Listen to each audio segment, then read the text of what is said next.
xëcc nitu Ousmane Sonko yi. Bon, c'est une question qui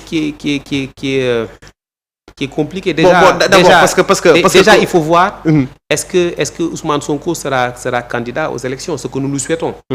Nous souhaitons que mu mën a bokk daal. mën a bokk.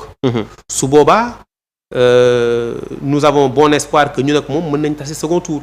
après nag yàllaay tànn kii nekk président si c'est pas le cas si nous nous retrouvons parce que Pastef dina am candidat. Ils vont certes ils vont yaa ngi jox ay révélation de. dina am normalement candidat. Nous avons vu des fichiers de parrainage. Je dis c'est donc si. mais loolu est-ce que dinañ ko seen oui bon enfin je sais pas du ma dugg ci peut-être considération non pardon du ma dugg considération am une idée essayer d'avoir des idées négatives vis-à-vis des gens. nit ñi bu ñu defee seen candidat ñun dañu am suñu offre. et d'ailleurs ñoom au niveau de Yewwi loolu la ñu waxante woon. d'accord bu élection présidentielle jotee ku ne day dem. après ki jiitu ñeneen ñi ànd ak moom. donc tey jii nii si nous retrouvons au second tour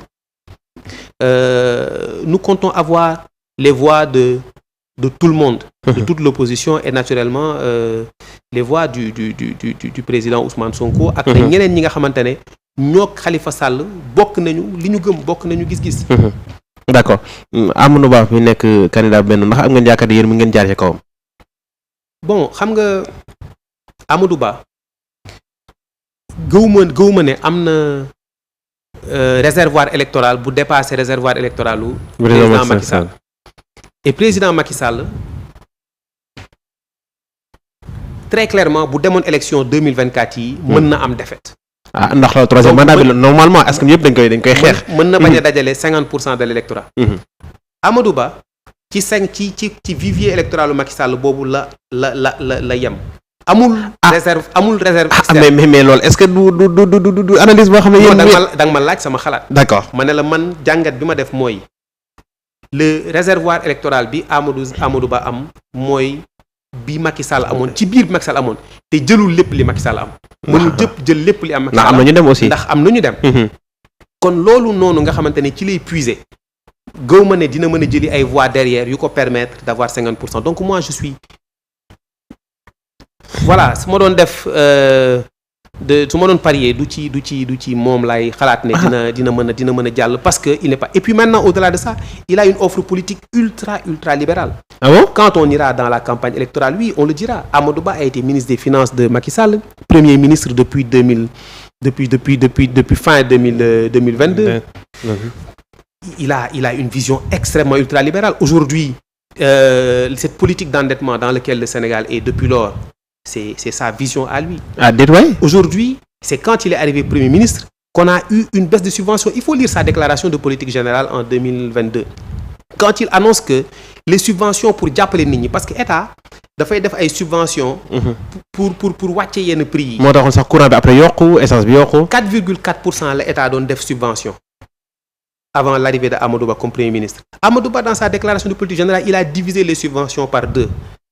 Donc il a une autre vision de la société. Il préfère c'est une vision où on va préférer mobiliser des ressources pour des infrastructures pour autre chose mais pas pour faciliter le quotidien des Sénégalais, la protection sociale, le développement humain. Et puis, c'est sur ça, gis nañ ko bi quand la première version du PSE a été proposée, c'est une version du PSE boo xamante ne amul woon développement humain.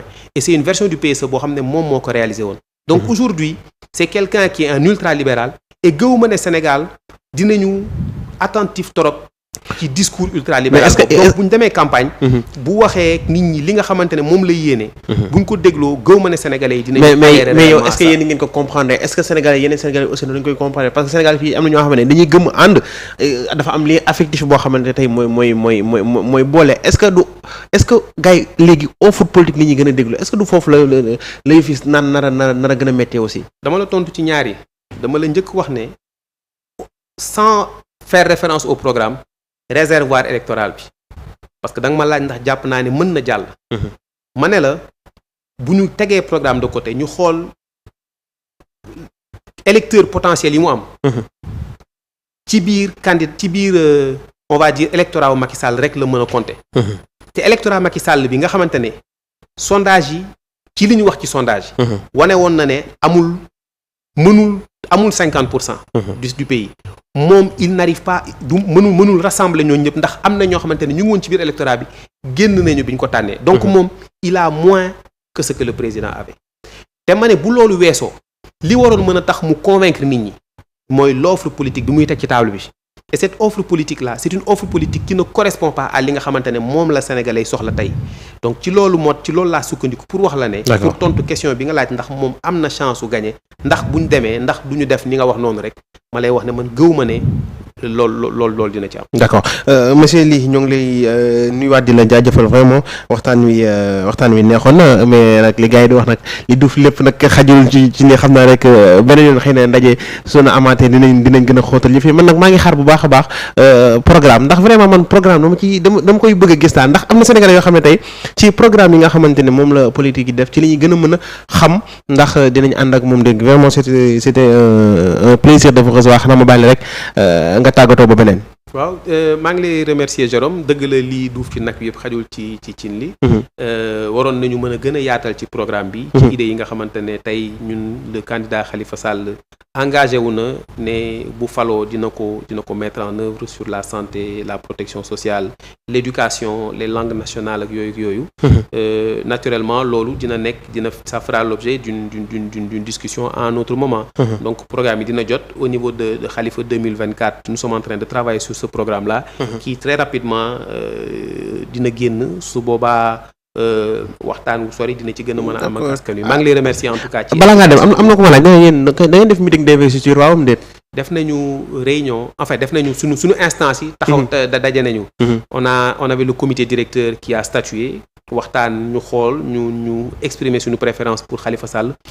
ñu soumettre cette décision cette proposition à l'ensemble de nos points focaux mooy suñu coordonnateur de cellule yi ñu daje Mbour le 1er octobre bi passé. on était une centaine bi ñu toogee ñoom ñu valider offre boobu noonu. donc c'était pas un meeting d'investiture mais on a nos instances. D'accord. Ont officiellement investi Khalifa Sall comme candidat de notre parti. merci je pense que comprendre ngeen bu baax a baax fi mu doon waxee donc di jaajëfal ñëpp ñi nga xam ne ñoo ngi doon seetaan vraiment Babacar Diemba Plume Noire Ibrahima Player lañ ko conditionnel ak ñëpp ñi nga xam ne ñoo ngi doon seetaan ñoo ngi nuyu di leen jaajëfal tey seen émission Grand Angle moo doon dalal ki nga xamante ni moo di docteur Mamadou Sely Ly secrétaire général adjoint parti RCD Rassemblement Citoyenneté et Démocratie doon def jàngat ci récent actualité politique dégg ngeen mi nga xamante ne noonu lañ daal di confirmer ni ñoom bi nga xamante ne seen parti politique bi jot nañ daje daal di nañ dem fekk ji coalition bi nga xam ne moo di coalition bu Khalifa Sall nar ko gunge ci élection présidentielle yu 2019